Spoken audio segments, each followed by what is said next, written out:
Hi friends, welcome to tech fax. Me Ravi. Friends, ఈరోజు tech న్యూస్లోకి వెళ్ళడానికంటే ముందే app off the day చెప్తాను. So ఎందుకంటే లాస్ట్లో ఒక సీరియస్ ఇష్యూ గురించి మాట్లాడదాం, ఫేస్బుక్ వాట్సాప్ గురించి. సో ఈరోజు యాప్ ఆఫ్ ది డే ఏంటంటే స్కాన్ యాండ్స్ ఫ్రీ యాప్. ఇది మీకు ఫుల్ వర్షన్ కాస్ట్ మీకు 1750 రూపాయలు. ఇది ఈరోజు ఫ్రీగా వెళ్ళిపోయింది, ఒకసారి చెక్ చేసుకోండి. ఆఫర్ ఓన్లీ మనకి 2 days మాత్రమే ఉందనుకుంటా. ఇది మీకు ఏదైతే క్యామ్ స్కానర్ ఉంటుందో అలాంటిదే. సో ఇది లైఫ్ టైం లైసెన్స్, మీకు 1750 రూపాయలు. సో దీన్ని వీళ్ళు ఫ్రీగా ప్రొవైడ్ చేస్తున్నారు, ఒకసారి చెక్ చేసుకోండి. లింక్ కింద డిస్క్రిప్షన్లో ఉంటుంది. ఇక ఈరోజు మనం టెక్ న్యూస్లోకి వెళ్ళిపోదాం.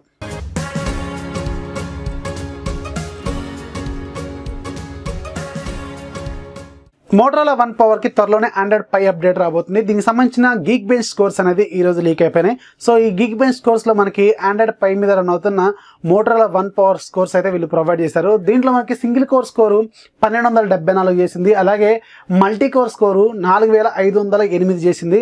సో మనకు ఆల్రెడీ తెలుసు మోటరోలా వన్ పవర్ అనేది మిడ్ రేంజ్లో ఒక వన్ ఆఫ్ ది మంచి మొబైల్ అని చెప్పాలి. మోటరోలా నుంచి వచ్చింది. 5000 mAh బ్యాటరీ ఉంటుంది, స్నాప్డ్రాగన్ 636 ప్రాసెసర్ ఉంటుంది. సో దీంట్లో వీళ్ళు ప్రొవైడ్ చేసిన దాంట్లో మనకి 4GB ర్యామ్ వేరియంట్ అయితే ప్రొవైడ్ చేస్తారు. సో దీంట్లో సింగిల్ స్కోర్ 1774, అలాగే మల్టీ కోర్ 4500 అయితే చేసింది. సో ఎవరైతే మోటరోలా వన్ పవర్ యూజర్స్ ఉన్నారో వాళ్ళకి త్వరలోనే ఆండ్రాయిడ్ పై అప్డేట్ అయితే రాబోతుంది. రిలయన్స్ జియో మీద ట్రాయ్ కొంచెం ఫైర్ అయింది. ఇక్కడ ట్రాయ్ అంటే telecom regulatory authority of India, దీన్ని ట్రాయ్ అంటారు. వీళ్ళు జనరల్గా మనకి టెలికాం కంపెనీస్ని రెగ్యులేట్ చేస్తూ ఉంటారు. ఈ కంపెనీలు అంటే వడాఫోన్, ఎయిర్టెల్, జియో, ఎయిర్టెల్ ఇవన్నీ ఉన్నాయి కదా, వీళ్ళందరినీ రెగ్యులేట్ చేస్తూ ఉంటారు. దాంతోపాటుగా కొన్ని బ్రాడ్బ్యాండ్ కంపెనీలు కూడా వీళ్ళు రెగ్యులేట్ చేస్తూ ఉంటారు. ఇక రిలయన్స్ జియో మీద ఫైర్ అవడానికి రీజన్ ఏంటంటే ఒక 5 సర్కిల్స్లో అంటే బీహార్, ఒడిశా, మధ్యప్రదేశ్, అలాగే హిమాచల్ ప్రదేశ్, అస్సాం, ఈ 5 సర్కిల్స్లో వీళ్ళు టారిఫ్ వాల్యూస్ అనేది చాలా చీప్గా అమ్ముతున్నారని వీళ్ళ మీద కొంచెం ఫైర్ అయింది. సో అంటే మనకి రీఛార్జ్ ప్లాన్స్ ఉంటాయి కదా, వీటిని తక్కువ ప్రైస్కి అమ్ముతున్నారన్న రీజన్తో వీళ్ళ మీద అయితే కొంచెం ఫైర్ అయిందని చెప్తున్నారు. సో జనరల్గా ఏదైతే సర్కిల్ ఉంటుందో అంటే ఇప్పుడు మనకి స్టేట్స్ ఉన్నాయి కదా, హిమాచల్ ప్రదేశ్, మధ్యప్రదేశ్, అస్సాము, బీహారు, అలాగే ఒడిశా, ఈ 5 స్టేట్స్లో ఎవరిదైతే కంపెనీకి 30% కంటే ఎక్కువ షేర్ ఉందో అంటే టెలికాం ఆపరేషన్స్లో ఎవరికైతే 30% అంతకంటే ఎక్కువ షేర్ ఉందో వాళ్ళు ఎప్పుడు కూడా ఏదైతే వాల్యూస్ ఉంటాయో వాటిని తగ్గించకూడదు. అంటే రీఛార్జ్ ప్లాన్స్ ఉంటాయి కదా, సో వాటిని తగ్గించకూడదు. కాకపోతే వీళ్ళు తగ్గించి అమ్ముతున్నారు అన్న రీజన్తో వీళ్ళ మీద కొంచెం ట్రాయ్ ఫైర్ అయిందని చెప్తున్నారు. సో ఇక ముందు కూడా ఇలాగే చేస్తే మాత్రం ఒక్కొక్క సర్కిల్కి 50 lakhs ఫైన్ వేస్తామని ట్రాయ్ కొంచెం గట్టిగానే చెప్పింది. అసూస్ జెన్ఫోన్ 6 సంబంధించిన కొన్ని ప్రోటోటైప్స్ రీసెంట్గా లీక్ అయ్యాయని నేను ఒక టెక్నిక్స్లో చెప్పినట్టు గుర్తుంది. సో అది ఆల్రెడీ ఒక చైనీస్ లీక్ స్టార్ ప్రొవైడ్ చేశారు. సో ఆయన చెప్పిన ఆ ఇమేజెస్ ప్రకారం ఒకటైతే కన్ఫర్మేషన్ అయితే అయింది. సో దీనికి సంబంధించిన అఫీషియల్ ఇమేజెస్ కొన్ని, అలాగే ఒక వీడియో కూడా బయటకైతే వచ్చింది, లైవ్ వీడియో. సో ఎనీవేస్ మనకి అసూస్ జెన్ఫోన్ 6 అయితే మనకి రైట్ సైడ్ టాప్లో నాచ్తో రాబోతుంది. ఆల్రెడీ అతను ప్రొవైడ్ చేసిన ఇమేజెస్ అయితే 2-3 రకాల ఇమేజెస్ ప్రొవైడ్ చేశారు, కానీ ఫైనల్గా మాత్రం మనకి రైట్ సైడ్ టాప్లో ఉండబోతుంది నాచ్. సో ఇది మనకి వాటర్ డ్రాప్ నాచ్ లాగే ఉండబోతుంది, కానీ పర్ఫెక్ట్ వాటర్ డ్రాప్ నాచ్ అది కాదు, ఇది ఒక స్టైల్. మనకి ఏదైతే ఎసెన్షియల్ ఫోన్లో ఉండబోతుందో అలాగే ఉంది ఇది. సో అలాంటి వాటర్ డ్రాప్ నాచ్తోనే రాబోతుంది. సో దీన్ని మాత్రం వీళ్ళు స్నాప్డ్రాగన్ 855తో తీసుకొచ్చే అవకాశం అయితే ఉందని చెప్తున్నారు.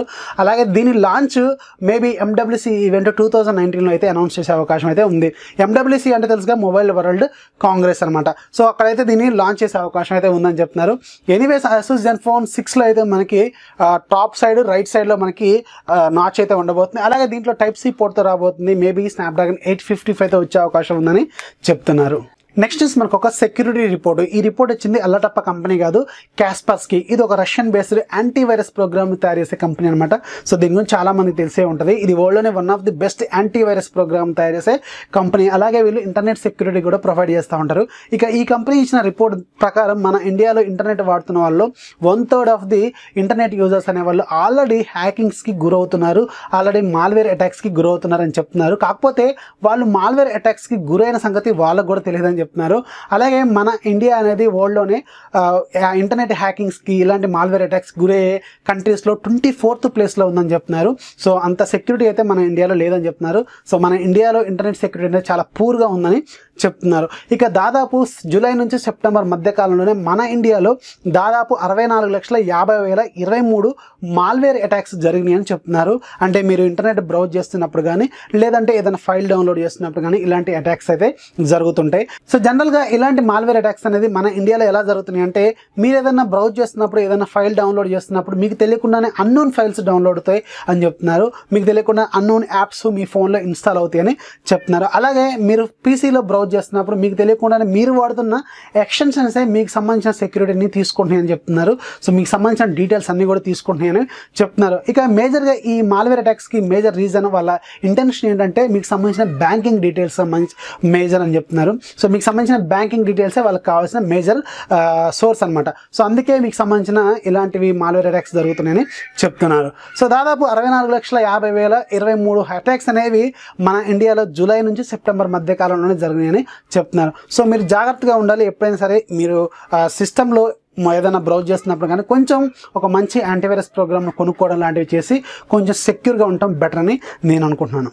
నెక్స్ట్ న్యూస్ మనకి రిలయన్స్ జియో నుంచి. రిలయన్స్కి సంబంధించిన జియో మ్యూజిక్ యాప్ని ఇప్పుడు సావన్తో మైగ్రేట్ చేశారు, అంటే ఇంటిగ్రేట్ చేశారు, అంటే మెర్జ్ చేశారు. ఇక్కడ నుంచి జియో మ్యూజిక్ యాప్ అనేది జియో మ్యూజిక్ యాప్ కాదు, జియో సావన్ యాప్ అని చెప్తున్నారు. సో ప్లే స్టోర్లో కూడా దీని పేరు అనేది మార్చేశారు. మీరు ఒకసారి ప్లే స్టోర్లోకి వెళ్ళి జియో మ్యూజిక్ అని కొడితే కింద మీకు సావన్ ప్రైవేట్ లిమిటెడ్ అనేది చూపిస్తుంది. సో వీళ్ళు ఇక్కడ నుంచి జియో మ్యూజిక్ అనేది మీకు ఫ్రీ కాదు, వీళ్ళు ఫస్ట్ 90 days మాత్రం ఫ్రీగా ప్రొవైడ్ చేస్తున్నారు సబ్స్క్రిప్షన్. ఎవరైతే జియో ఐడి ఉంటుందో దాంతో లాగిన్ అయితే మీకు ఒక 90 రోజుల పాటు ఫ్రీగా అయితే ఇస్తారు, కానీ ఆ తర్వాత మాత్రం ఫ్రీ కాదు. సో దీన్ని బట్టి మీకు ఏమర్థమైంది, ఇక్కడ నుంచి జియో మ్యూజిక్ అనేది ఫ్రీ కాదు, ఇక్కడ నుంచి మనం ఫ్యూచర్లో దాన్ని కొనాల్సిన పరిస్థితి అయితే క్రియేట్ చేస్తున్నారన్నమాట. జియో సొంత కలర్స్ని చూపించబోతుందేమో అనిపిస్తుంది కదా. సో ఎనీవేస్ ఎవరైతే జియో మ్యూజిక్ లవర్స్ ఉన్నారో వాళ్ళకి ఒక విషాద గాథే అనమాట ఇక్కడ నుంచి. నెక్స్ట్ మనకి టెస్లా నుంచి. టెస్లా గురించి చాలా మందికి తెలిసే ఉంటుంది. టెస్లా అంటే ఈలోన్ మస్క్ అంటే బాగా గుర్తొస్తుంది అనమాట. సో ఈయన very very popular person in the world అనమాట.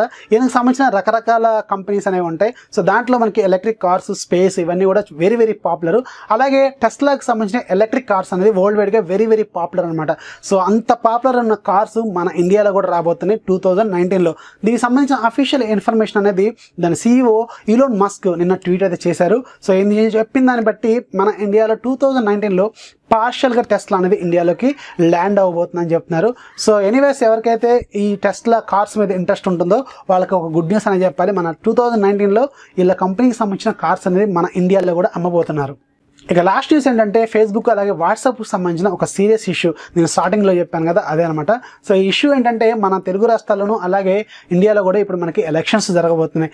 ఈ ఎలక్షన్స్లో మేజర్ రోల్ అనేది ఈ ఫేస్బుక్ అలాగే వాట్సాప్ ప్లే చేయబోతుందని ఒక రిపోర్ట్ అయితే చెప్తుంది. ఈ రిపోర్ట్ ఇచ్చింది మామూలు వాళ్ళు కాదు, ఆక్స్ఫర్డ్ యూనివర్సిటీ వాళ్ళు.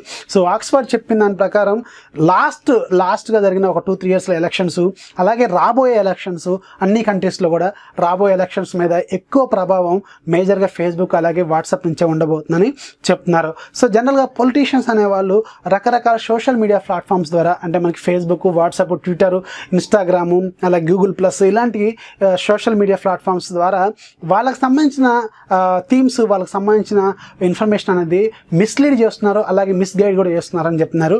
సో మన తెలుగు రాష్ట్రాలు అలాగే ఇండియాలో కూడా ఇప్పుడు జరగబోతున్న ఎలక్షన్స్లో కూడా ఈ వాట్సాప్ అలాగే ఫేస్బుక్ సంబంధించిన మేజర్ రోల్ అనేది ప్లే కాబోతుందని చెప్తున్నారు. ఆల్రెడీ దీనికి సంబంధించిన చాలా రిపోర్ట్స్ అనేవి వాళ్ళ దగ్గర ఉన్నాయని చెప్తున్నారు. సో ఎవరైతే ఫేస్బుక్లో మీకు జనరల్గా హాబీస్ అవన్నీ మీరు లైక్లు కొడతా ఉంటారు కదా, సో ఆ లైక్ల మీద డిపెండ్ అయ్యే మీకు సంబంధించిన యాడ్స్ రావడం కానీ లేదంటే మీకు సంబంధించిన పోస్టులు షేర్ అవ్వడం కానీ జరుగుతూ ఉంటాయి.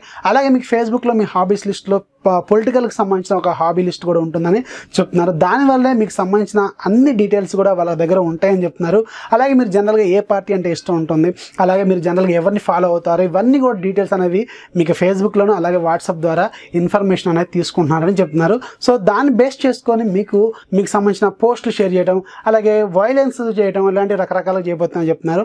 అలాగే మేజర్గా వైలెన్స్ కూడా ఈ వాట్సాప్, ఫేస్బుక్ ద్వారా స్ప్రెడ్ కాబోతుంది ఈ ఎలక్షన్స్లో అని చెప్తున్నారు. సో ఇక నేనేం చెప్తున్నా అంటే ఇవన్నీ పక్కకు పెట్టండి. ఫస్ట్ మీ ఊరిని ఎవరు బాగు చేస్తారు, అలాగే మీ నియోజకవర్గాన్ని ఎవరు బాగు చేస్తారు, అది మాత్రమే మైండ్లో పెట్టుకోండి. ఎలాంటి ప్రలోభాలకి పోవద్దు. అలాంటి ప్రలోభాలకు పోయి అనవసరంగా ఒక నాన్ ఎలిజిబుల్ పర్సన్ మీరు లీడర్గా మీరైతే సెలెక్ట్ చేసుకోవద్దు. సో ఈ స్ప్రెడ్ అనేది చేస్తూనే ఉంటారు పొలిటికల్ పార్టీస్ అనేవి. సో అవన్నీ కూడా మీరు పక్కకు పెట్టి ఒక మంచి లీడర్ ఎవరైతే మీ ఊరిని బాగు చేయగలడు, మీ ఊరిలో ఉన్న సమస్యలు ఏంటి, అసలు వాటిని ఎవరు పరిష్కారం చేయగలరు అవన్నీ చూసుకొని, అలాగే మీ నియోజకవర్గంలో మీ సమస్యలు ఏంటి, ఎవరైతే దీన్ని క్లియర్గా చేయగలరు, వాళ్ళని మాత్రమే దృష్టిలో పెట్టుకొని ఓటైతే వేయండి. అలాగే అసలు ఎవరు కూడా మీకు నిలబడ్డ వాళ్ళు ఎవరు కూడా మంచి వాళ్ళు కాదనుకోండి, అక్కడ మీకు నోటా ఉంది కదా, నోటాకి వెళ్ళొచ్చు అనమాట. సో ఇది నా ఐడియాలజీ ఇలా ఉందన్నమాట. సో ఎనీవేస్ ఇది నచ్చితే మాత్రం లైక్ చేయండి, అలాగే మీ ఫ్రెండ్స్కి షేర్ చేయండి. ఇది ఇవాళ టెక్ న్యూస్. ఇది రిపోర్ట్ మామూలు రిపోర్ట్ కాదు, ఎన్బీసీ న్యూస్ అలాగే ఆక్స్ఫర్డ్ నుంచి వచ్చిన రిపోర్ట్ అనమాట. దానికి సంబంధించిన లింక్ నేను కింద ఇస్తాను, ఒకసారి చెక్ చేయండి.